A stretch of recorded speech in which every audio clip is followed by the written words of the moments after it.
提醒咱的乡亲时代，面对着疫情的威胁，若是伤过烦恼，是颠倒会害咱的免疫力下降哦。医生讲，紧张焦虑会互咱的免疫系统混乱，致使喙内抗体下降。咱的喙内就是来抵抗着呼吸道的病菌第一道的防线。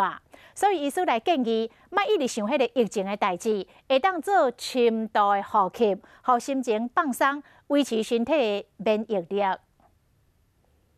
民众排队等药局开门买喙炎，买到真欢喜，无买到真担忧。搁再看到国外武汉肺炎确诊病例数增加，一听到风声咧，民众就真担心。不过，若是长期像安尼紧张焦虑，小心免疫力的下降。从大脑的海马回到脑下垂体，一直到肾上腺，这个轴呢是属于压力调节的。可是长期以后，反而会抑制我们大脑这样的调节功能，整个免疫系统就会混乱。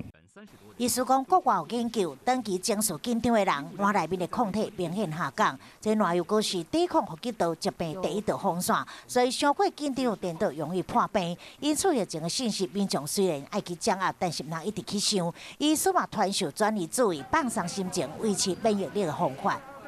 5、6个非常深、非常慢的吐纳式的呼吸，就去想象很宁静的画面。通常我们建议风景，不断去让自己转移注意力，不再去想到那些焦虑的事情。